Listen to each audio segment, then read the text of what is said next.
Welcome to the Practicing Maker.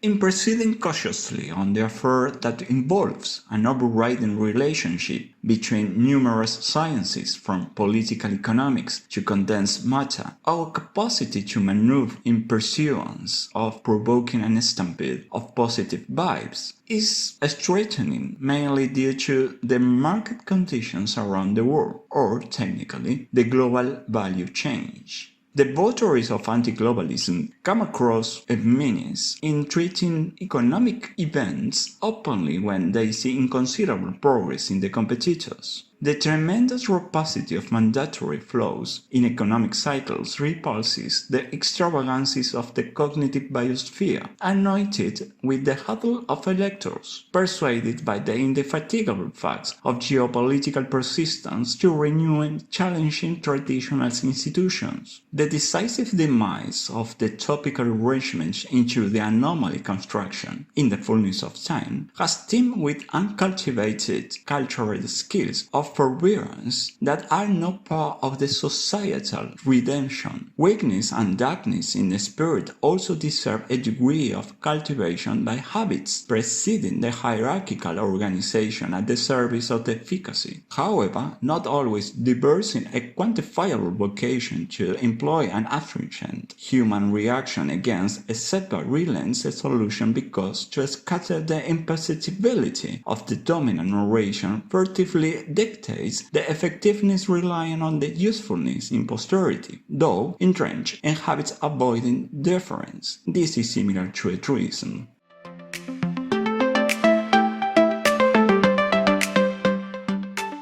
Quinn Slobodian, in his book Globalization, The End of Empire and the Birth of the Neoliberalism, Harvard University Press, 2018, wrote, quote, "Neoliberals criticize socialists for their dream of a world economy without losers, but they had their own dream of a world economy without rule breakers and, more importantly, without idealistic or, in their opinion, atavistic alliances of rule breakers who seek to change the system of incentives, obligations, and rewards." In the mid-2010s, the popular referendum in favor of Brexit and the declining popularity of binding trade legislation suggests that even if the intention of neoliberals was to undo the demos, for better or for worse, is not undone yet, unquote.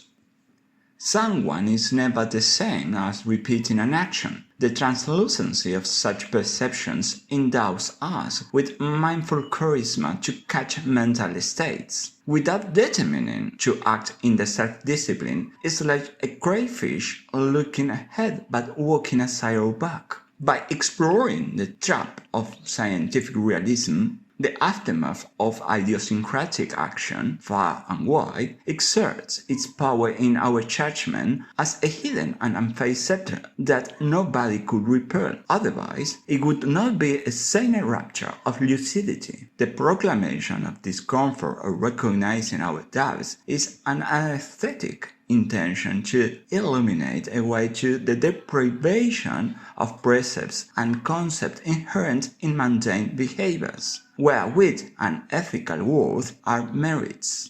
The captive Islam of social iniquities performs a transcendental role of prosaic and picturesque artifice. The impractical migrant discourses on the solution of globalism and anti-globalism have sown qualms over dispensing knowledge and dispelling bouts of counter-chronicles adjusted to totalitarian regimes where there is no feasibility to establish the political agenda. Absorption of moral defects in quotidian statements, which provoke a slight attenuation of abhorrent effects for laborers, in contrast with the stammering in the arid body language, inflating the distortion of rustic and positive broad ranges of political decision-making, add a sort of degeneration in the perception about what is healthy and benefit for most of the inhabitants.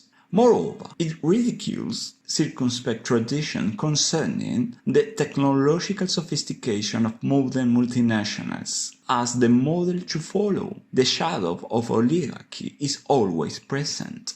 The grotesque operation of vulgarities and banalities emerges as an examination twisted by the inaccurate guide of reason.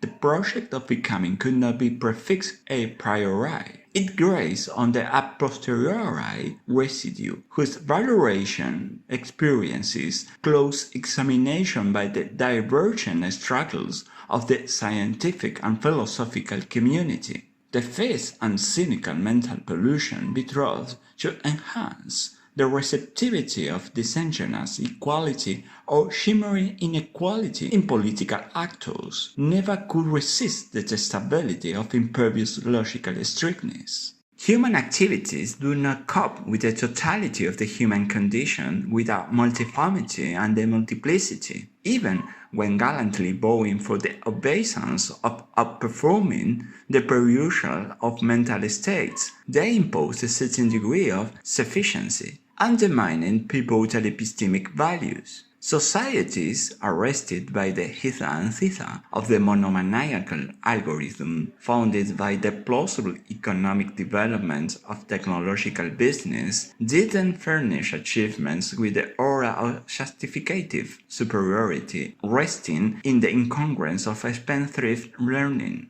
In politics, glibness glows with a simple pallid disquisition of a personal interest, fertilized with lurid descriptions in historical books. Hence, neither of them, the individual involvement of political actors, is motivated by not encouraging themselves to detract from the vernacular activity of a speculative dominance without a governmental plan. A cabbage to offspring fluctuating with woody aroma from popular finance is undoubtedly the enucleation of short-sightedness in socio-political development.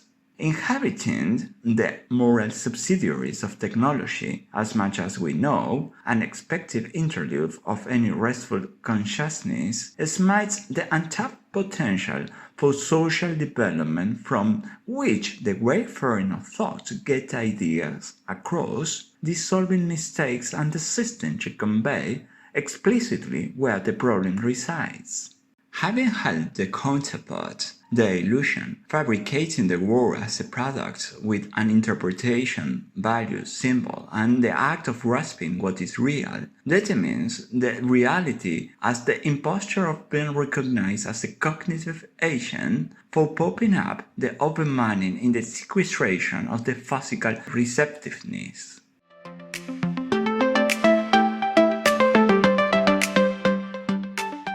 Thereafter, to tap expert knowledge on the matter and reinforce the pallid presence in quotidian dialogues, forming opinions alien to data, information, knowledge, and wisdom, someone grapples with what is postulated artificially. The cornerstone of prosopographic crumblings of eminent intellectual figures carry out the mimetic acts of reproducing the shuffle and peripheral preconception that there is no necessity for critical investigation on their texts. The restrictive language barrier of scientific and philosophical texts for those who support non-epistemic values is seen as detestable arrogance, poignantly exhibited in unprincipled hearsay not well founded in their readings and studies.